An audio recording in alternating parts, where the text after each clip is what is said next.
Hello everybody, Tyranno here, and today we are taking a look at the QN506 Chinese light tank, which appears to be a Chinese version of the Russian BMP-T Terminator. And it is of course the top tier prize for the Repair Factory crafting event. And you can get this with free acceptance certificates, or 175 Gaijin coins, because there are already double digit amounts of these for sale, because of course there are. People have definitely paid money to get this early, buying all the materials and such.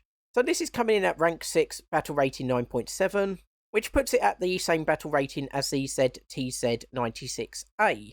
And you can see why it's such a high battle rating. It is a very effective tank. Because first of all, you've got your 30mm cannon, you've got 4 heavy ATGMs, you've got 20 smaller rockets, and you've got a coaxial 7.62mm machine gun. And of course, all of the crew are housed within the tank hull. There are none in the turret itself. So first of all, it comes with a Scout UAV, a laser warning system and laser rangefinder, and night vision devices for the driver and TVD for the gunner and tank commander. Now the 30mm gun is more effective than I thought it was going to be. I thought it was going to be about the same as the Russian 30mm guns, but I think this is actually more effective. You've got default shells, HE, APDS, and APDS FS. Now the APDS shell has a penetration of 81mm at 500 meters at a 0° angle. The APDS FS shell has a penetration of 94mm at the same distance and angle. So this will easily mess up any lightly armoured vehicles. And of course the big QN502 heavy ATGM missiles and their tandem missiles, so good against ERA armoured vehicles. This has a lock range of 20 kilometers, which is ridiculous, and a penetration of 1000mm. And at long ranges, this is more of a top-down attack missile, so this is going to obliterate any enemy vehicles it hits.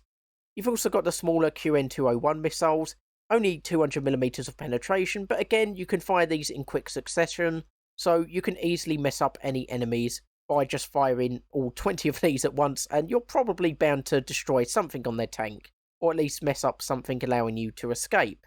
Armour is not the best in the world, it's not the worst in the world either, but it's effective enough. You've got 100mm at the front, backed up by ERA.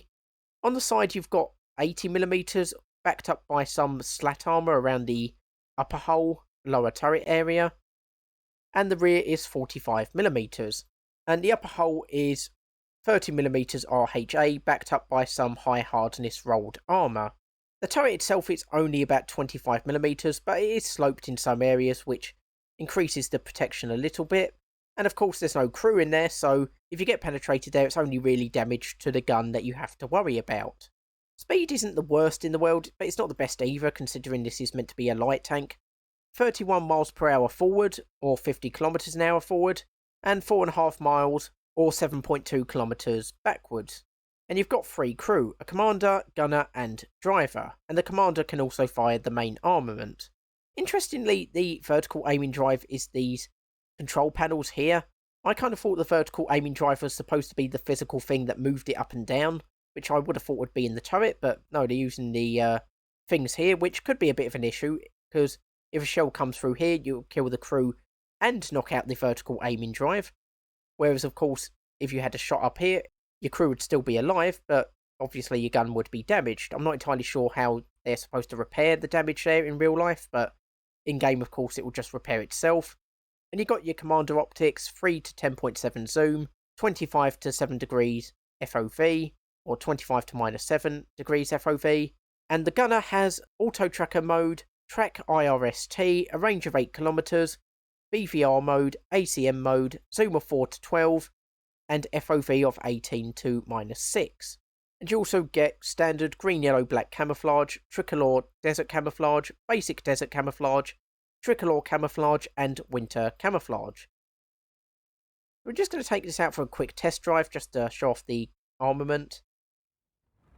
So the 30mm gun, we'll just show it off against the SPAA over there. You can see we're doing a decent amount of damage, although we are struggling to actually knock it out. There we go. Took a fair few shots, but we did kill it. And the rockets you can't fire while on the move, can't fire any of them. Though the big ones you can at least lock onto targets while moving, so we'll stop the vehicle. And there we go, goes straight up. And then down, knocks it out in one hit, because of course it's hitting the thin roof armour, or if it's hitting the frontal armour, it's hitting it at a more flat angle, because of course it's coming from above, so more penetration and more chances of knocking out the enemy tank. The missile can sometimes hit obstacles in front of you, so you do need to be a bit careful when firing the big rockets. They go down and then up, and there you can see it didn't actually do a top-down attack, it didn't have enough time.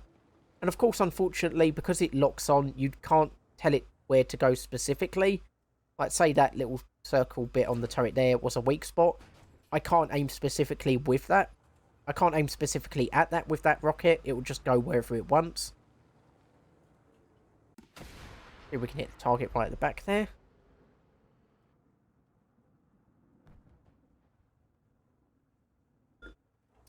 Okay, that missile just seems to have gone somewhere. I'm not entirely sure where, but it's gone.